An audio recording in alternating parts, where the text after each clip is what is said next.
کبھی کبھی آرزو کے صحرا میں آنکھیں رکتے ہیں قافلے سے۔ صبح حنین حسب عادت بھاگم بھاگ اسکول کے لیے تیار ہوئی تھی۔ زمر اور سیم بالکل تیار اس کے انتظار میں دروازے پہ کھڑے تھے۔ ادھر وہ آئی، ادھر گھنٹی بجی۔ زمر نے آگے بڑھ کر دروازہ کھولا۔ ایک نوجوان باہر کھڑا تھا، سوٹ میں ملبوس، سن گلاسز لگائے، ہاتھ میں لمبا سا۔ حنین یوسف، وہ سوالیہ نظر سے اسے دیکھتی ایک طرف ہوئی۔ کاردار صاحب نے بھجوایا ہے، ان کا کوئی ملازم تھا۔ ٹیکٹ حوالے کر کے معدت سا پلٹ گیا۔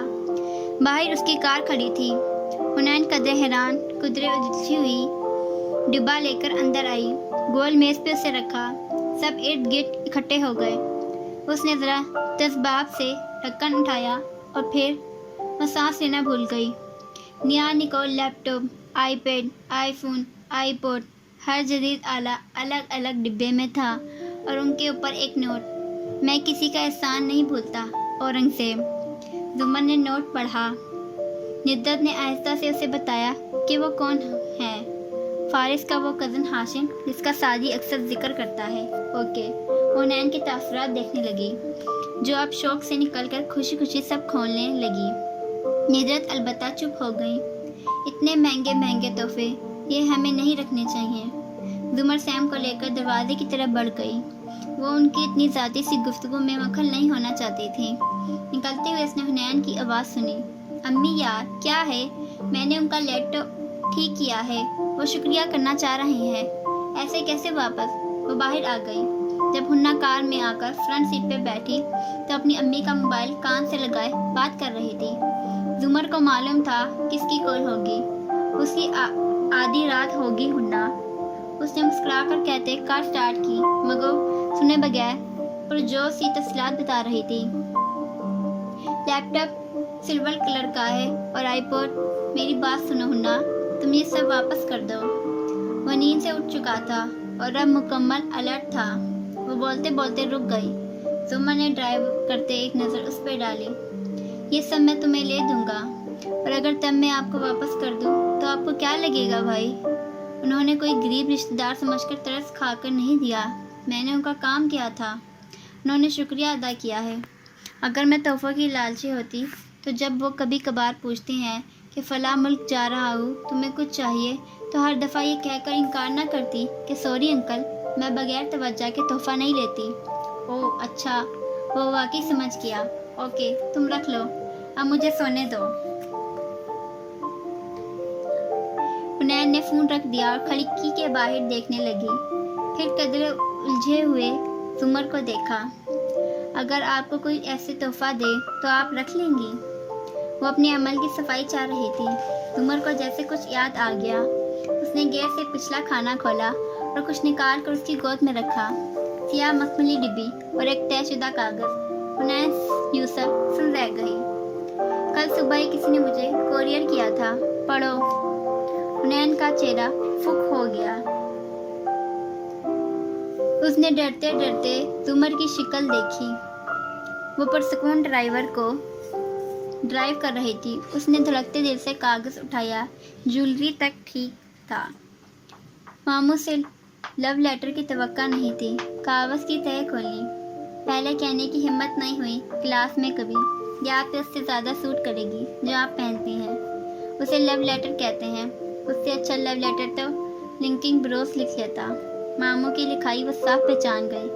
خوف زائل ہوا، الجھن سے سر اٹھایا۔ کیا آپ یہ نوز پن رکھیں گی؟ زمر نے چونک کر اسے دیکھا۔ تم نے بھی تو ابھی اسے کھولا ہی نہیں۔ اس میں لکھا ہے کہ آپ پر سوٹ نہیں کرتا۔ ناک کو انگلی سے چھوا۔ اگر کسی کا اتنا سینس ہے تو یہ بھی معلوم ہوگا کہ نوز پن زیادہ اچھی لگے گی۔ اب دیکھیے میرا گیس ٹھیک نکلتا ہے یا؟ کہتے کے ساتھ ڈبی کھولی۔ ہیرے کی لنگ سامنے تھی۔ انہیں نے فاتحانہ دیکھا کہہ کر شانے جھکائے۔ کیا آپ کو معلوم ہے یہ کس نے بھیجا ہے؟ ذرا احتیاط سے پوچھا۔ اتنے بیچ پڑھائے ہیں، سینکڑوں اسٹوڈنٹس گزرے، مگر بہت کم لڑکیوں کو میرے گھر کا پتہ معلوم ہے۔ انہی میں سے کوئی ہوگی۔ حنین کا حال تک کڑوا ہو گیا۔ تو اب آپ کیا کریں گی؟ اس کوریئر کمپنی پر جا کر واپسی کا پتہ لینے کی کوشش کروں گی۔